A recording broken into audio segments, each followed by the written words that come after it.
Bills Mafia. On tonight's Air Raid Hour, we will be breaking down free agents on defense the Buffalo Bills should consider. But first,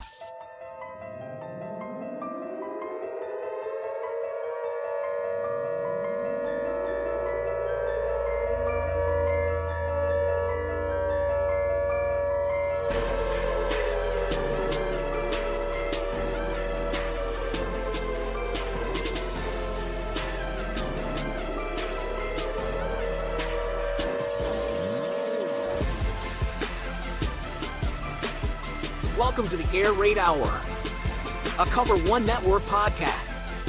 Here are your hosts, Judge Mathis and Tilt Money. welcome in, ladies and gentlemen, to the Air Raid Hour, brought to you by the Cover One Sports Network and Picasso's Pizza.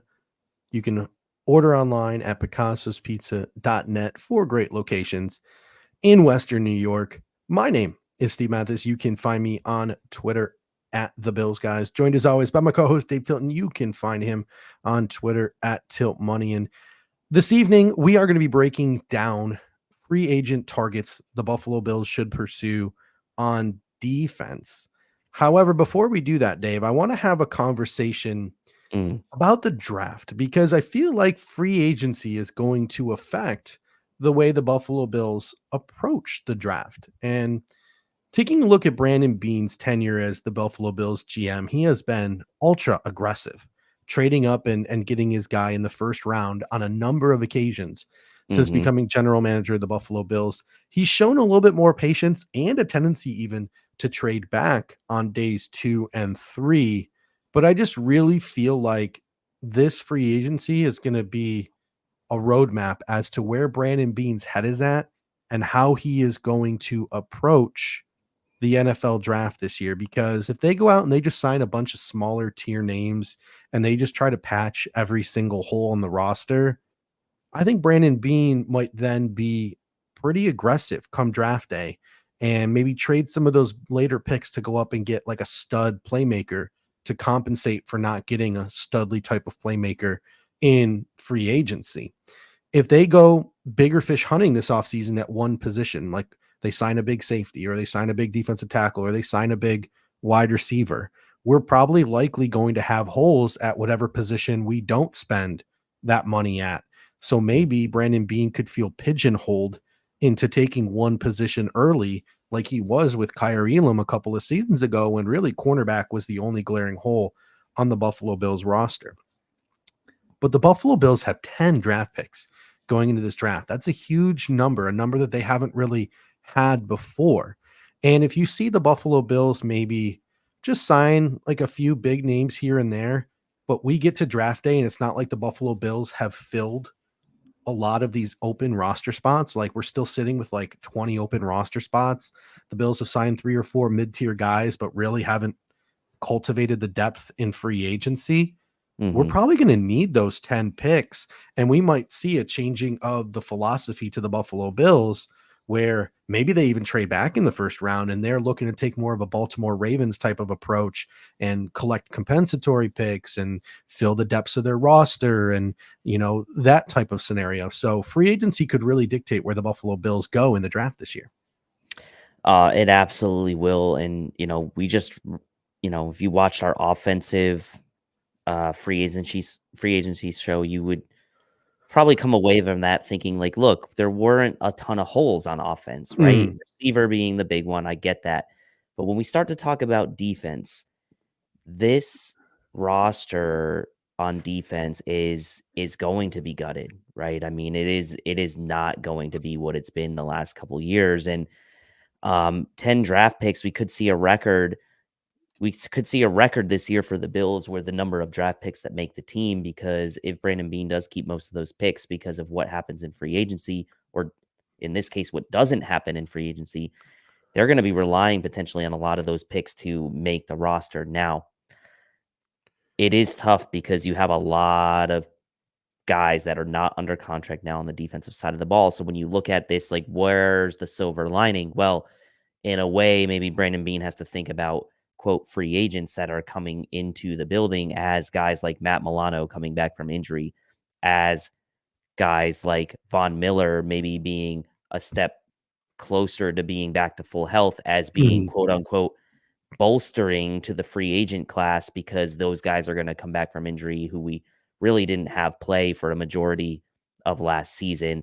And for Von Miller, right, playing at a lower snap count, lower level, Matt Milano with the injury, Mhm. obviously. So those two guys in particular, when we start to think about defense, are going to be Mhm. really critical to the Bills' success in this season. But even more so for Brandon Beane's approach to free agency, he kind of, I think, has to count on those guys Yeah. because there's only so much he can do in free agency with the amount of UFAs the Bills have coming into this. Mhm. Yeah, and we're going to get into those free agents in one moment. We're going to start with edge rusher, but first, head on over to cover1.football and sign up for the Cover One Pass premium account. I know what you're thinking. It's late in the football season. It's a waste of money. It's really not, because we mentioned this on Monday. What Eric and Anth and some of the guys over there in the film room are doing is they're doing like comprehensive scouting reports on NFL free agents, which is not something that you typically see. I know oftentimes when I'm doing draft research and I want to get some different perspectives on a draft pick, I just search their name in Twitter and there's a dozen or so reliable people giving their opinions and breaking down film on draft prospects. You don't see that with NFL free agents, especially with just the sheer number and volume of NFL free agents that are out there. Most content creators for various football teams, they just wait until the team signs the guy and then they break down their game and figure out what they're all about. Eric and Anth, they're taking a proactive approach this year. They're doing dozens of scouting reports talking about how guys fit the Bills, what their contracts could look like, doing comprehensive film breakdowns of them, and it's all available Mhm. on one.football. So go to cover1.football, sign up for that Cover One pass today. I promise you, it is not a waste of your money. If you want to be the most informed you can as a Bills fan, that right there is what you're going to want to pay for. Yeah, I had a look at a couple of the ones they've already been doing, and They're man, nice. they're really nice. And it's not like it's it's ingestible, it's digestible, right? Like Mhm. it's you read these things and you don't feel like you have to be spending like hours and hours reading through them. They're really nice, concise reports, Mhm. some really good talking points, some bullets, some really key metrics, and I think what was it they call primary stat or something. I forgot what they Mhm. called it in the thing, but it was like each guy they put like a fun like signature stat, I think they called Mhm. it, about them, which is based on like advanced analytic type metrics. So it's really cool. Definitely highly recommend.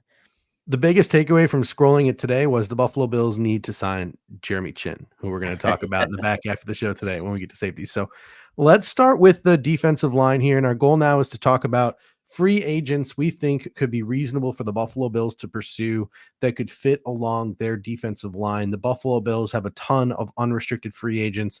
Leonard Floyd, AJ Epinesa, and Shaq Lawson Mm, will no longer be Buffalo Bills when free agency kicks off the second week of March. When I'm looking at the Buffalo Bills depth chart as currently constructed at defensive end, it makes me sad.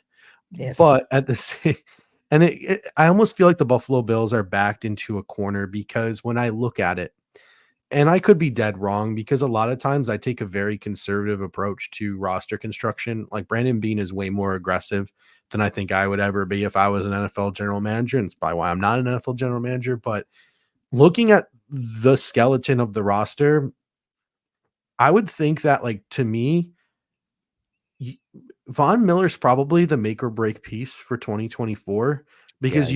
you just have to hope that what Leonard Floyd contributed this year, Von Miller can contribute this year, because I can't see a path where the Buffalo Bills can add an edge rushing threat like a Leonard Floyd unless one of the top two or three edge rushers in the draft drops to pick number 28, or the Buffalo Bills are able to trade up a little bit to get one, because they're a premium position and those players are going to cost a lot of money.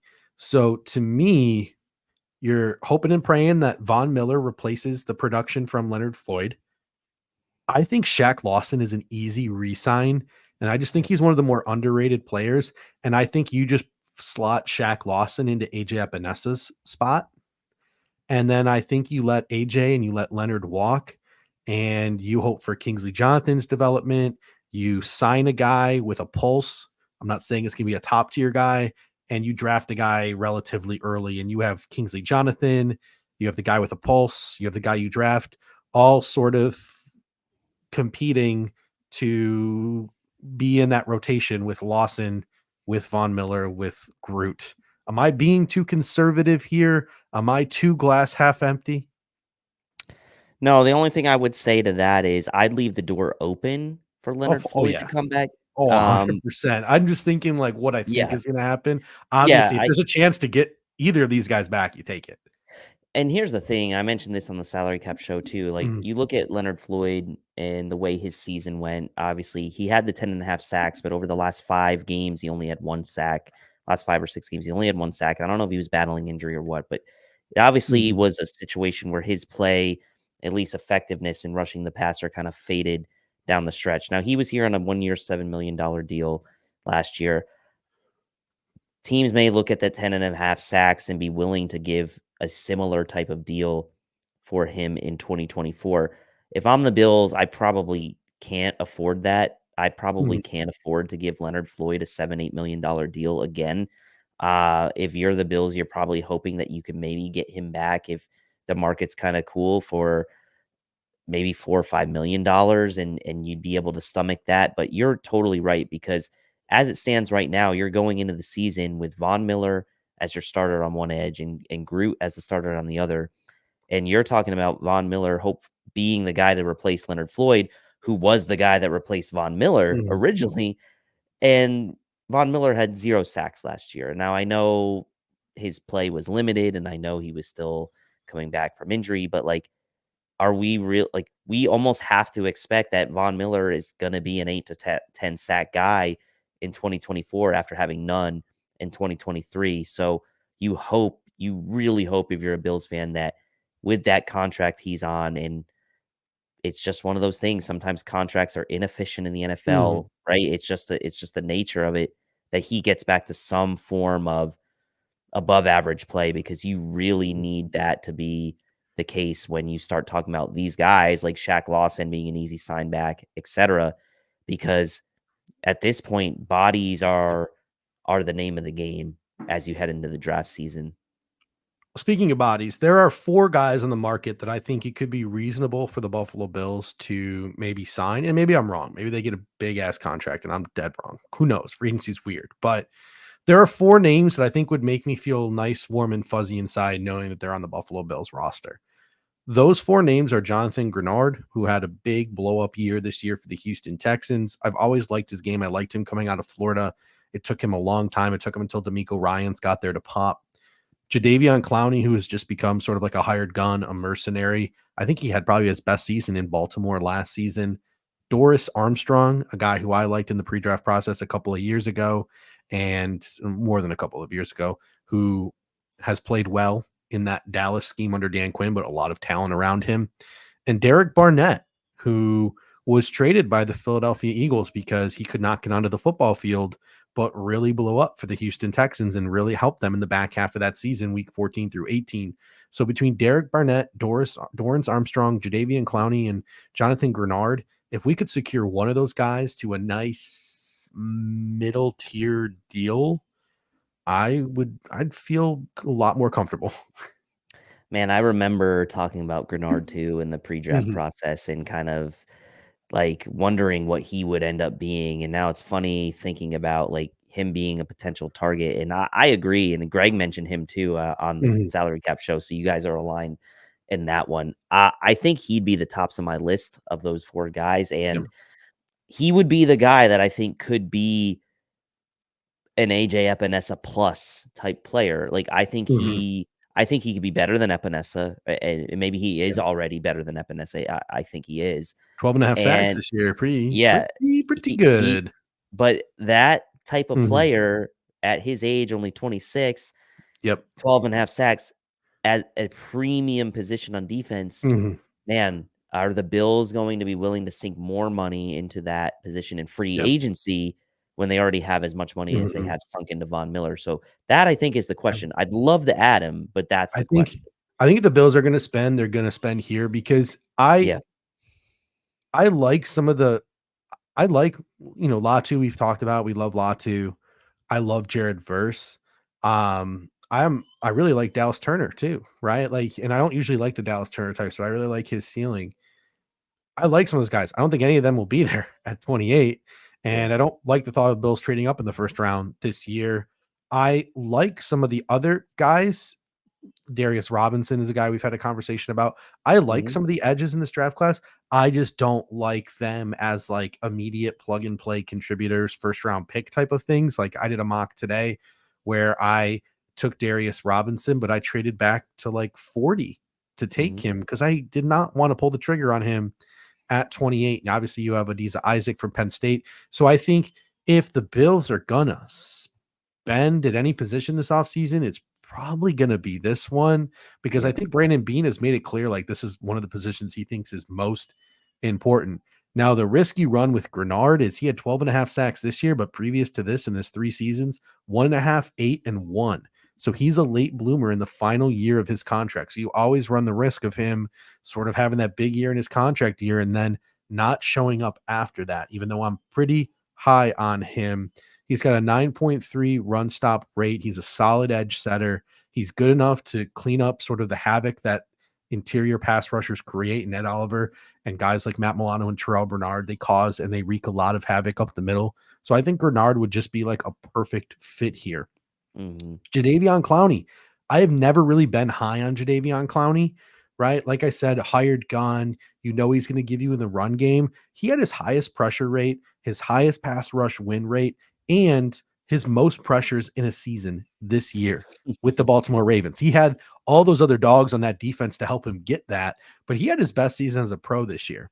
Dorrance Armstrong, again, a guy who's produced on a loaded defense. He had 7.5 sacks this year, but he's got almost 35-inch arms. Like he's a problem. And he's got pretty solid bend from some of the reports that I've been reading about guys who watch him pretty closely playing in Dallas. He's the kind of guy who maybe you get him out of that loaded Dallas defense and make him more of a guy. He could step up and be a dude. He has over 11% pressure rate the past 3 seasons as a pass rusher. And then Derek Barnett, obviously, I think a lot of people know that name, former first round pick. He was traded to Houston weeks 14 through 18, 22.7 pass rush win rate, 2.5 sacks, and 9 quarterback hits to finish out the season for the Houston Texans. He showed he still got it. He's only 28 years old. So those 4 guys, man, if we could get one of them, and I think a guy like Clowney, like on a 1-year deal, that's another one where you're going to have to mortgage your future.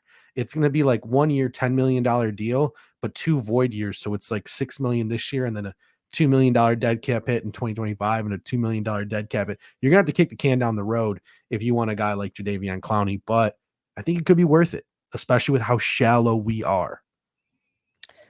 And that's going to be, I think the question is, are you going to want to give someone term and Mhm, potentially um like truly invest in that position for mhm, multiple years, or are you going to try to find a way to get a stopgap for 1 year? And in a way, like I almost like would prefer the investment because I think that's a lower cap number. It's going to be a lower cap number in 2024 than potentially a 1 year mhm, contract, unless obviously, like you said, you add the void years, which I don't love doing. And I don't know, we've gotten into trouble with some of those mhm. here recently, right? Some of those situations. So, but look, at the end of the day, I'm not going to be mad if they do that and they get a guy like Clowney because I think he'll add Mhm, experience. I think he adds a little swagger. He's obviously coming from a defense where he thrived. He's played in multiple types of defenses over the course of mhm, his career. He's played as a 3-4 end. He's played as a 4-3 edge. So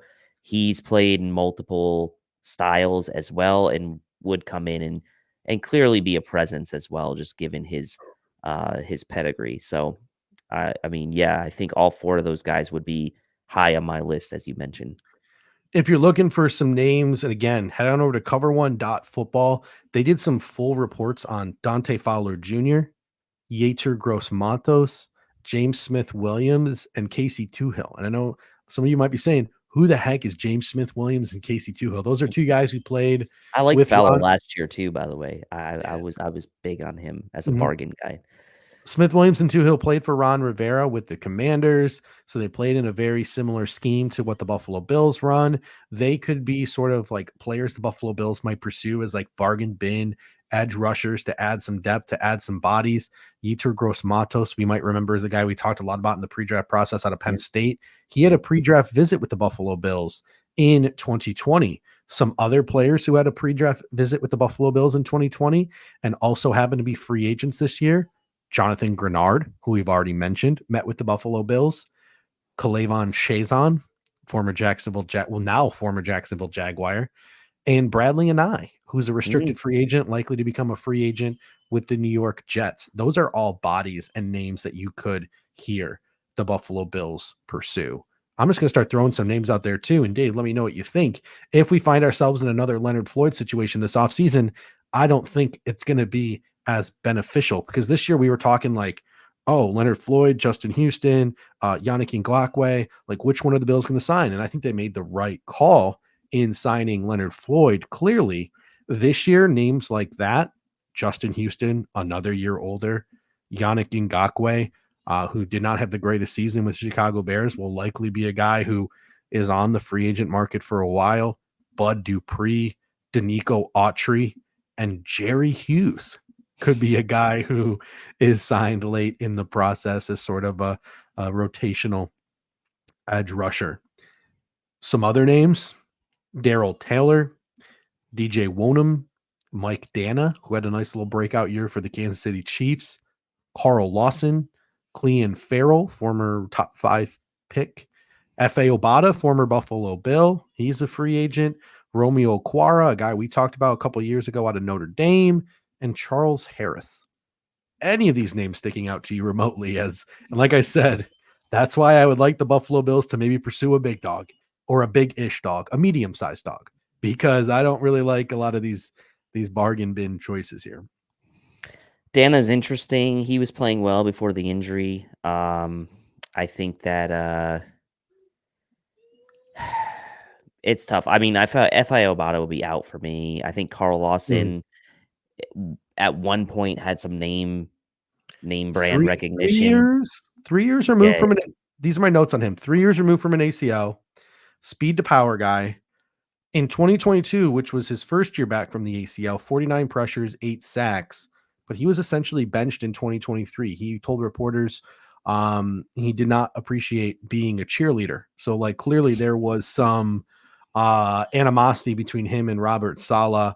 A thing you're going to want to note about Carl Lawson, though, under 32-inch arms, which is something that might not be a big sell on the Buffalo Bills. It's something I know they pay attention to during the draft process. They do, but I mean, again, don't underestimate a chip on a guy's shoulder who got benched and wants to come out and maybe prove himself. And Bengals fans want him back. Yeah, and he'll have a decent chance to really probably be a starter, right, or at least the third guy in the rotation, and potentially even start over Von Miller, right? I mean, like I'm not saying he would, but he would probably be immediately slot in as the third guy, right, and play significant snaps. As we saw, the Bills really need to have 3 edge guys play like in that rotation, whether it was last year, whether it was Floyd, Epinesa, and Groot. They need 3 guys, right? There has to be minimum 3 guys. And maybe if Lawson's looking to kind of like play with a little bit of a chip on his shoulder, have a chance to get significant playing time and play on a really good team, maybe that's an option for him. Moving now to the interior of the defensive line. Again, it's Ed Oliver and Eli Ankou on the Buffalo Bills roster. Daquan Jones, free agent. Tim Settle, free agent. Jordan Phillips, free agent. Linval Joseph, free agent. And Poona Ford, free agent. To me, again, this is Daquan Jones extension or re-sign is number one for me. I know you guys talked about it on the salary cap-a-palooza. Daquan Jones re-upping is pretty big or pretty high on most people's priority list. So Daquan Jones, Ed Oliver, and then maybe another moderate free agent and a pretty decently high draft pick. That to me seems like a recipe for success for the Buffalo Bills. sort of bringing back Jones, Oliver, and then bringing in a vet and a rookie to rotate in behind them. But either way, they need bodies at this position. There's only 2 on the roster right now. So expect a number of lower tier Ilianku level additions. Those will probably come later on in the offseason, closer to training camp. Yeah, and I've enjoyed so far scouting for the draft some of the interior defensive line. Oh, yeah. It's like, I mean, we do every year. I would Mhm. like have like kind of like a weird fascination with interior defensive line when it Love our comes to big the fatties. draft. But it's urgent now, right? Mhm. Like it is urgent, and I agree. Daquan Jones has to be like Brandon Beane's first move of this offseason, right? Like he has to get him back in the building somehow. You at least need to go into the bulk of the free agency period, the main free agency period and the draft with having Daquan Jones, Ed Oliver, Von Miller, and Greg Rousseau, like your starting 4 Mhm. line set, like in theory, right? Your starting 4 line set, and then figure it out from there. But you need bodies here. I'm with you. Like I think that um I don't know, like Poona Ford, the situation didn't really work out with him. I wouldn't expect that he'd Mhm. be a callback. Tim Settle was very up and down, mostly down Yeah. for the Bills. Jordan Phillips has He always been kind of fan favorite, but like he's never um, healthy. no. I'm done with him. And Linval Joseph was nice like when he first got there, but I feel like he really wasn't that effective late. Mhm. And he probably Um, wants nothing to do with the training camp either. Like, right, he's right, he's gonna be like exactly. a mid-season sort of mercenary. Tim Settle's interesting only in the fact that, like, if no one wants him, I could see him Yeah, re-signing, like, late in the process to come in and, like, yep, compete. Like, yep. nothing given. Like, you're on Ilianku level. Like, you're our 5th, 6th DT, and you're fighting your tail off for a roster spot. So I could see maybe Tim Settle coming back Maybe just to maybe have some familiarity. Maybe Tim Settle, but I will say this too, to just like talk about the cover one premium and one pass Mhm. again. If you want to like, you can tell Eric and Anthony have put so much time into these scouting profiles for the interior defensive line specifically, and we're going to get Mhm. to some of these names here. They understand how pressing this is, and that's with Daquan Jones hopefully back in the fold. Like Yeah. this is pressing, like this is really pressing interior defensive line because as we've seen in the playoffs, in the big games the Bills have found themselves in, Mhm. our defensive line has come up short. There's no other way around it, right? Like year after year, our defensive line in the biggest games in the playoffs has not shown up. Yeah. That's just the truth, right? And so if people want to sit there and talk about like, oh, cover one, then all they do is like they're homers. Like I'm sitting here telling you, our defensive line has come Mhm. up short. They have not been good in the playoff games, and this is an area of major concern. Yeah, if for some reason Daquan Jones isn't back with the Buffalo Bills, obviously Tavondre Sweat becomes, I think, every Bills fan's favorite draft target. But you also need to start to look at the free agent pool. I know that one of the cover one breakdowns, they're going to do Benito Jones, the restricted free agent with Detroit. He's a guy with size, 320-ish pounds. A guy we talked about, one of Eric's favorites a couple of years ago, and is once again popping up as a free agent, Austin Johnson. Yep. He is a possibility as a nose tackle type next to a one tech type next to Ed Oliver. Roquan Davis. I don't really like Roquan Davis that much because of how tall he is, but he's also a possibility. Grover Stewart of the Indianapolis Colts is a free agent. He's a possibility. Ashawn Robinson is a possibility We talked as a about guy him who could last year come too. in and fill in that Daquan Jones role. And my personal favorite, and again, another guy who has under 32-inch arms, but he's a guy who I will pound the table for. And I'm surprised he didn't have more of a market last year when he was a free agent. And that's Greg Gaines. 6'1", 350 pounds. I loved him in the pre-draft process. Powerful guy, zero tech type of nose tackle who can contribute a little bit of pass rush. I wouldn't even mind him back if Daquan Jones is back. So you have Jones and you have Greg Gaines, and then you have Ed Oliver, and then you draft another 3 tech, and you have a pretty solid rotation of 4 guys. And you can even kick Groot inside to give yourself a 5th defensive tackle, another pass rush type of defensive tackle when needed. Obviously, Groot will stay primarily on the boundary, but I'm a big fan of Greg Gaines. But Greg Gaines, Ashawn Robinson, Grover Stewart, Roquan Davis, Benito Jones, Austin Johnson, these guys are all could be signed to fill Daquan Jones's shoes or to give the Bills a second option behind Daquan Jones, and then they could go and pursue a 3 tech in the draft. And for whatever reason, the Bills have, even going back to the Star Latulele days, have never really had that second in line one tech on the roster, right? It's They seem to always not. been, They seem to not want it. yeah, they seem to not Which want it. Like baffles me. at this point, like I'm not expecting it because they've not done it. I want them to do it. Linval Joseph and Daquan Jones. That was the only time I think we've seen in Yeah, I mean, yeah, and 5 years, that took them what? I and mean, that was just half sheer desperation. Yeah. sheer desperation. So at the end of the day, the Bills, there's no guarantee Tim settles back. I get it. Maybe he does come back. We are going to learn a lot about kind of what the Bills covet in interior Mhm. defensive line in this free agency, right? And Because they're going to have limited resources, and we're going to see with guys like we Austin Johnson or Malcolm Roach, like if those are guys they covet, then we know, okay, mhm, they're looking for guys that can kind of get in there and stop the run, mhm. right? That's the type of player they're looking Yeah. for. And that's really what they should be looking for, in my Mhm. opinion. And Malcolm Roach is another interesting one. I know if you're again looking for some like really detailed mock-ups of some of these guys, I know over at cover1.football in the next couple of days, Tier Tart, Benito Jones, Montravius Adams, Austin Johnson, Malcolm Roach, and Sheldon Rankins will all have profiles on cover1.football with comprehensive breakdowns from Eric Turner and Anthony Prohaska. So you can check that out. They might do Ashawn Robinson too, because I know they're big fans of And Ashawn did some Robinson, cut but cut-ups of him today, so it just probably it's just learn your lesson, dude. Like Daquan Jones got hurt and you were effed. you were effed. You were You so had to effed. go sign a guy off the street, like, So and effed. you were just lucky that there was a guy there to sign. Learn your lesson. Have 2 1 techs, have 2 3 techs, and know that some of your edge rushers, Groot, Shaq Lawson, if you re-sign him, can kick inside if you need a little depth at 3 tech, like on pass rushing situations. You don't need 3 techs and a 1 tech. 2 Right. 1 techs, 2 3 techs. Like, let's learn our lesson, hopefully. Some other names.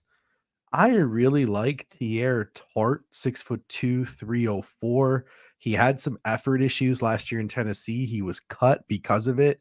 He did not appreciate playing on his $4.3 million tender, but he's a run stuffer with pass rush pop. He's 26 years old.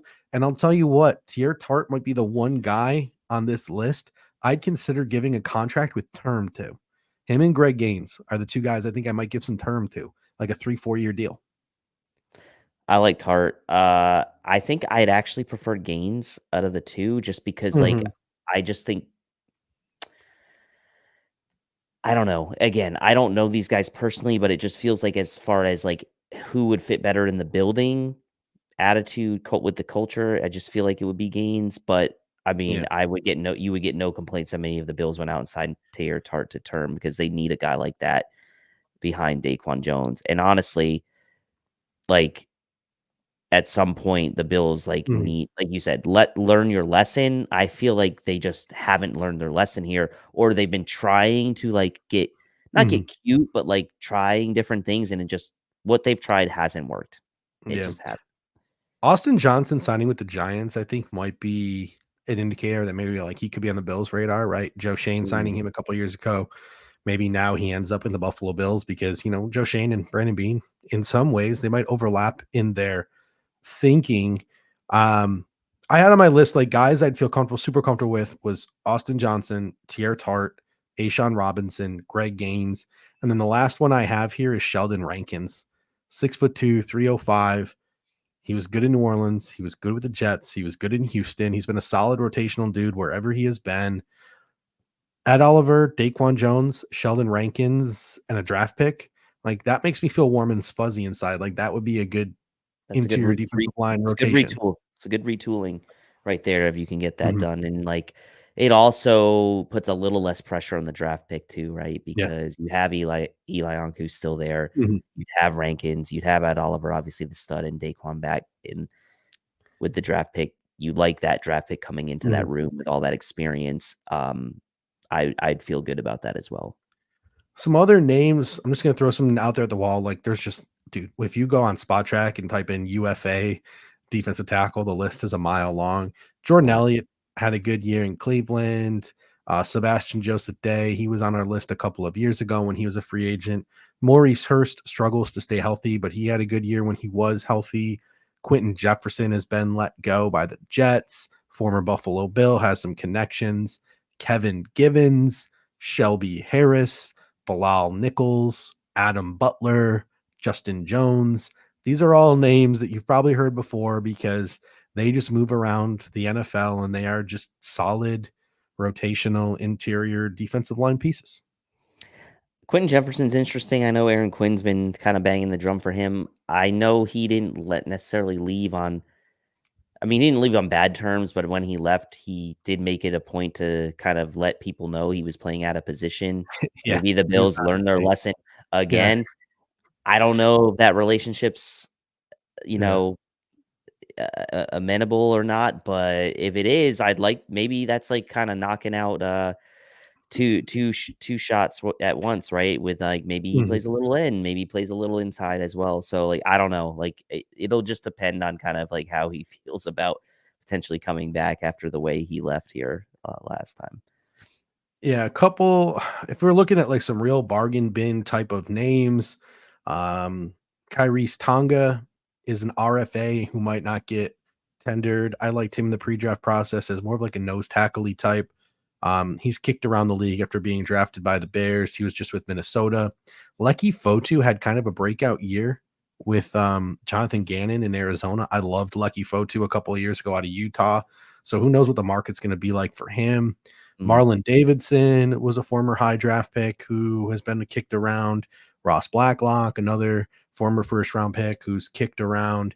And then an NC State guy who you loved a couple of drafts ago, Laurel Murchison, finds himself a free agent this year too. So these are just like, I would say they're probably a tier above Ilianku, but like Yep.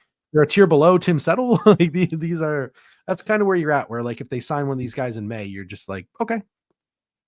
There's a lot of tiers for defensive line. Yeah, I like that. I think under Tim Settle, but Above above Ilianku. Elion. That's the sweet spot we're looking for here from these guys. All right. Well, let's move on now since we're clearly at the end of our ropes here for the conversation on defensive tackles to the linebacker position. Obviously, for the Buffalo Bills, Tyrell Dodson is a free agent. I've mentioned before, even if he doesn't get a big money, not even a big money deal, but like a middle tier money deal, I think he goes to a place where he expects to play more. I think Tyrell Dodson, by the number of people he's blocked on social media, myself included, he feels pretty slighted by a lot of people in this fan base. Tyler Matakevich is a free agent, and AJ Klein is a free agent. But I like the Bills depth chart at linebacker: Milano, Bernard, Dorian Williams. You know, we saw the jump that Terrell Bernard made after a year. I don't expect Dorian Williams to make that jump. We had this conversation 2 shows ago, but he should be able to at least contribute as a backup this year if needed, as opposed to having to sign AJ Klein off the street. And then Balon Spector, who played well when healthy. So to me, it's those four, and then it's just a bunch of bargain bins, late round draft picks, UDFAs. You just bring in 5 or 6 dudes to camp at a low cost. You take a pool cue, you split it, break it over your kneecap, and you just throw it in the pile and let these guys duke it out for the last or the final 2 roster spots. Yep. Quarterback, tight end, linebacker, and maybe corner, which we're going to get to next. Probably Mhm. the 4 position groups where you really and running back where you really don't need to do a whole lot. And again, Mhm. where you have limited resources, that includes time, by the way, too, because you're going to be working against the clock and trying to, bring some guys in who have interest from other teams. Like Tyrell Dodson's going to have a market. I actually kind of hope he ends up above the comp pick formula and we kind of get something Mhm. from him signing elsewhere. But I agree between Milano coming back and Bernard and then having Dorian Williams and Balon Spector, that's a nice core four to build around. We've effectively retooled the bottom of the depth chart of linebacker, which we've been asking for seems like 3 years at this point, and they've done that. So I'm going Mhm. to agree at this point. If you want to bring in a bottom of the barrel type free agent signing guy who can play special teams, fine. And if you want to draft someone, fine. The last thing I want here is for them to spend $2-3 million on a Tyler Matakevich special team only type of player. I think Yeah. if you're going to bring in a special team only type of player at this point, it's got to be like a vet minimum Mhm. type of situation. And like the Bills need to move away from paying these premiums on special teams only type players. So I Mhm. know it's important, but we have to be realistic about what the Bills cap situation is Yeah. this year. So I'm with you. I think I'm in agreement. Yeah, I have my notes here. You look for connections and you look for special teams abilities. And there's three guys with connections that I found to the Buffalo Bills at linebacker. The one is going to cost you money, and I doubt the Buffalo Bills do it. This is the guy we talked about the trade deadline, Frankie Louvu. I just think he's out of the Bills' price range. I don't think they're going to Yep. pursue that unless they plan on using three linebackers, which I don't think they'll do. The two other names, Shaq Quarterman, middle linebacker, University of Miami. He was a guy the Buffalo Bills had a pre-draft visit with. Maybe they pursue him now as a free agent to come in here and compete for that 5th, 6th linebacker spot. And Delshon Phillips, former Buffalo Bill, the surprise 53-man roster makee, has stuck on the Jets roster and the Ravens roster over the past couple of years as a special teams player. Maybe he makes a return to Buffalo. So those are the connections that I sort of made. And then some other guys whose names I like who might not cost you a lot of money. Mikael Walker, Tanner Muse, a guy we've talked about a ton, Ty Summers, Quan Alexander, and Kamir Grugier Hill. I mean, nothing special, just depth guys. And I really do like a lot of the late round linebackers this year. So I hope the Bills add one on day 3 and then add a couple of UDFAs as well. Maybe you'll get your redemption story after not getting Rodrigo, or what's his name?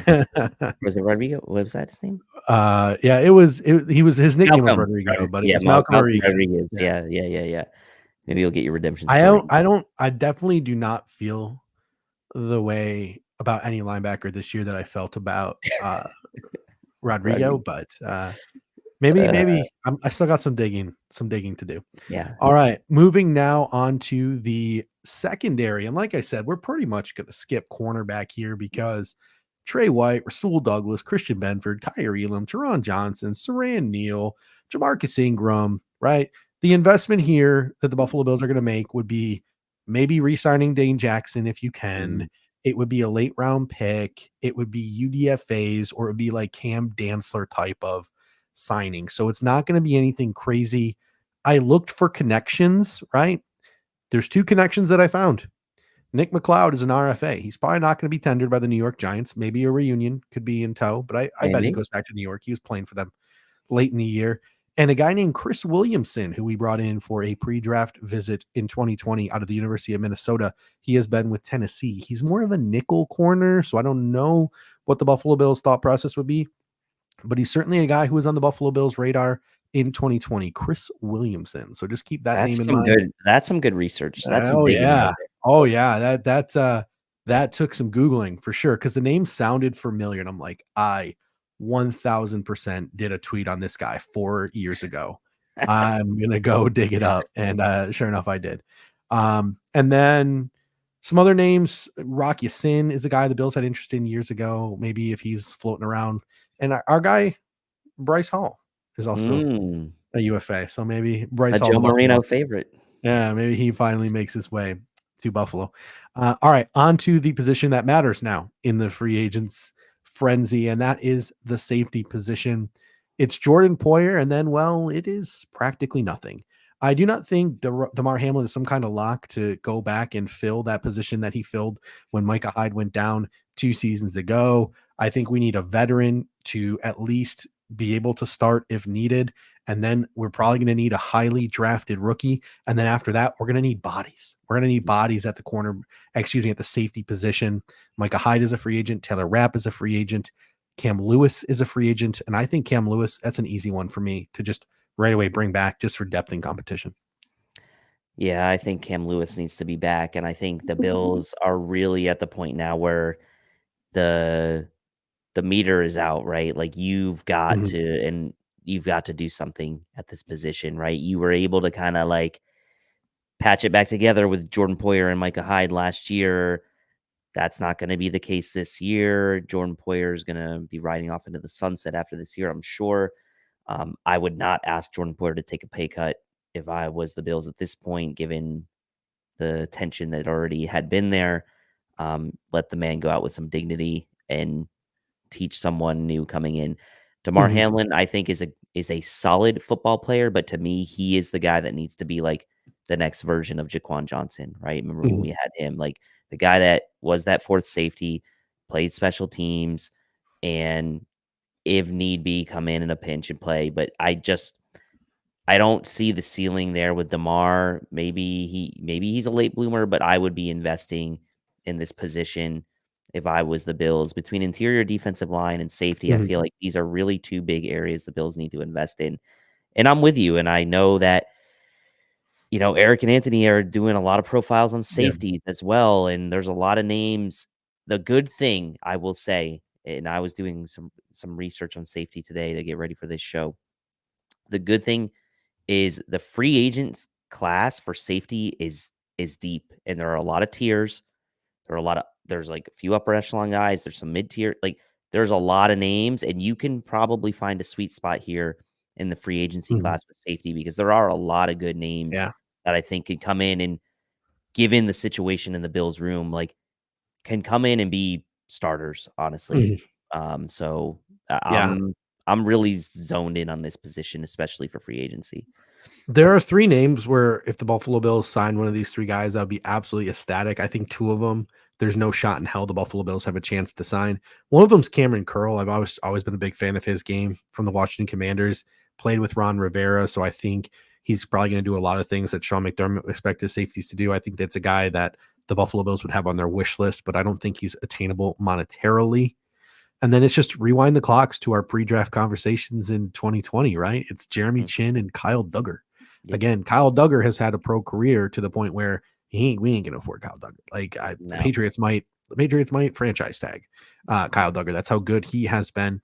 Now Jeremy Chin had a first couple of years in the league, but then new defensive coordinator this year, and his production, his snaps, they all sort of fell off a cliff.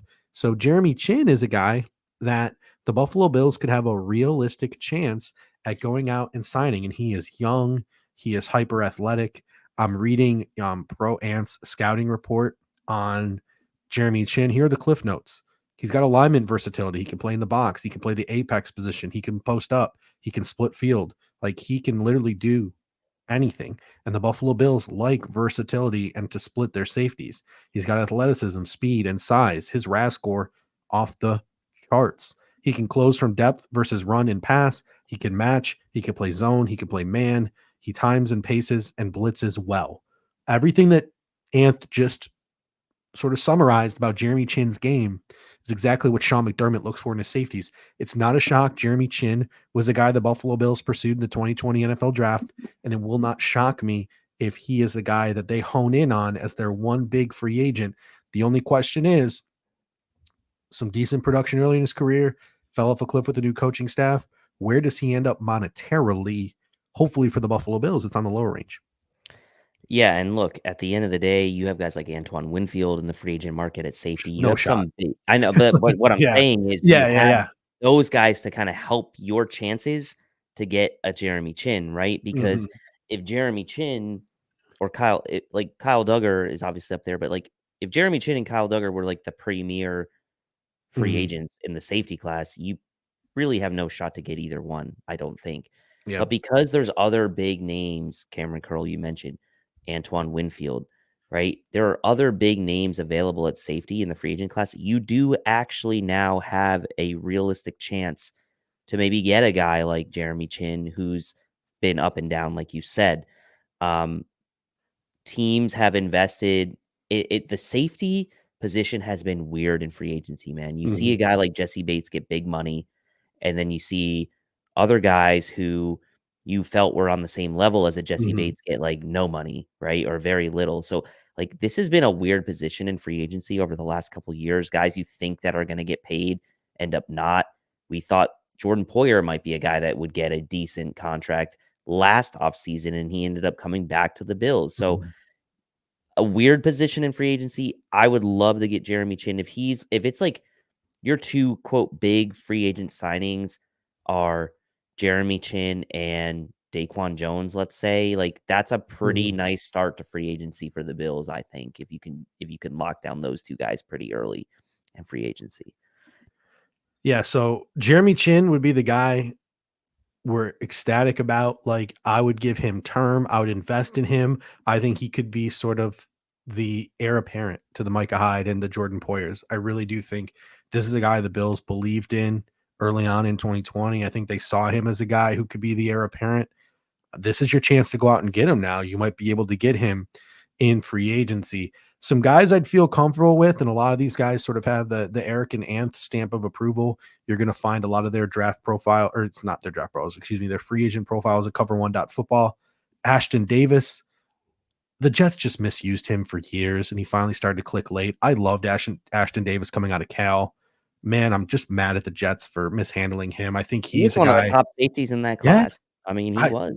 athletic freak. Like, I loved Ashton Davis coming out. Mike Edwards, who's just sort of, he had a good career in Tampa. Then he went and he played really well this year for Steve Spagnuolo and the Chiefs. He's just sort of like, he's not going to be a long-term answer, but he's certainly a guy who's capable of plugging and playing for a year or two at the safety spot. I think the same goes for Brandon Jones from the Miami Dolphins. PJ Locke is an interesting one from the Denver Broncos. And then Ryan Neal is a guy that we talked about last year when we talked about free agents. He was with the Seattle Seahawks, didn't really have a market, went to Tampa Bay Buccaneers, not the Buccaneers. So I think he's an interesting name as well.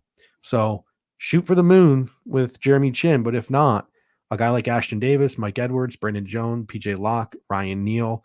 I think the Bills have options to have a plug-and-play safety next to Jordan Poyer heading into next season, which means you can maybe wait until 60 or wait until the third round to nab a safety in this draft class.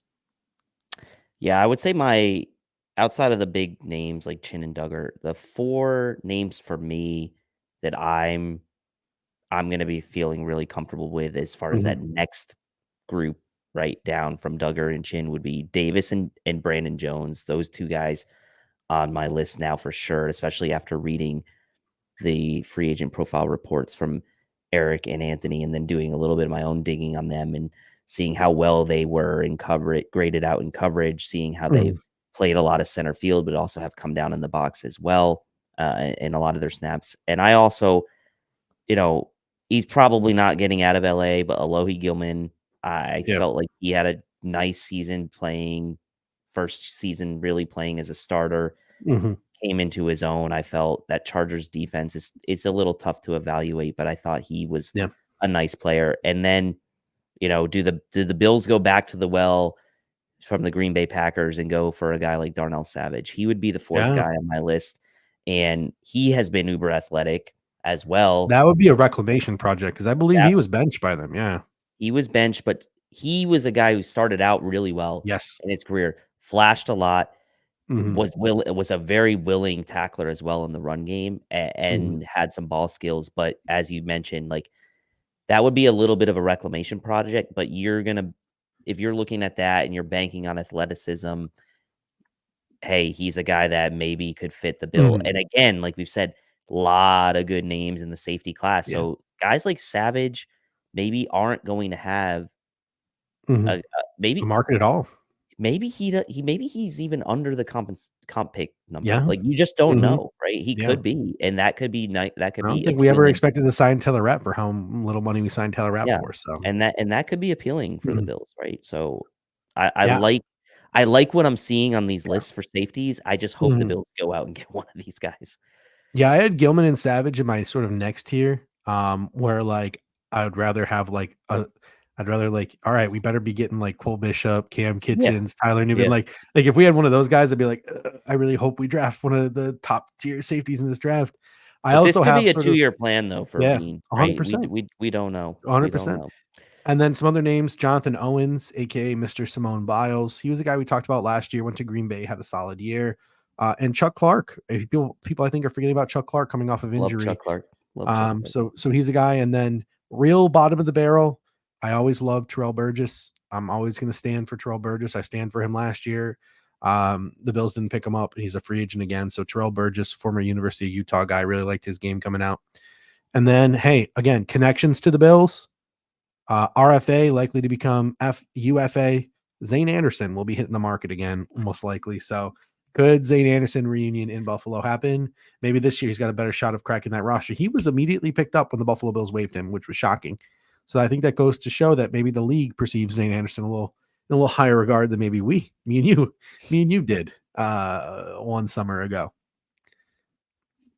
Yeah, I mean that would be an easy one. I feel like to just get in the room, right? Yep, just Maybe a body.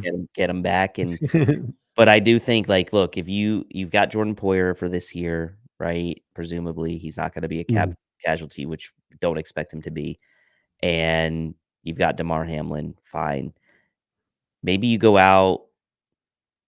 Who knows? Maybe this is one of those situations where they go out and like you expect them to sign more of a center fielder, but they go out and they sign like a box guy, and then who knows what they do with it? Like it just feels weird. Like it feels like too easy of a position to attack in free agency. But maybe that's a good thing. Maybe they will. Maybe Bean will attack it. There are a lot of good center fielders in this draft as well. So, yeah, I will say though, my initial read on this draft class for safety is it feels like a lot more of the guys I like are box type safeties, and a lot more guys I like in free agency are center fielders, which I think is a nice. If the Bills want to double dip and go for a center fielder in free agency and more of a box guy in the draft, I'd be especially pretty someone good. to groom behind Poyer. Yeah, Exactly. I'd be pretty good with that. All right, ladies and gentlemen, thank you so much for joining us this evening. We will be back live on Monday night, where we will be getting into the combine. We'll be previewing the offensive players in the combine. And then Thursday, we will be previewing the defensive players heading to Indianapolis for the combine. So that is always fun. The NFL, it never stops. Dave, thank you so much. And until next time, go Bills. Go Bills. Thank you for watching tonight's episode of the Air Raid Hour. Make sure to hit that like button on the way out. If you are catching the show on demand, leave a reply in the comments section and we will respond over the course of the week. You can always listen to every episode next day on all major podcasting platforms, including Apple Podcasts and Spotify, by searching Air Raid Buffalo. Thank you for your continued support, and as always, go Bills!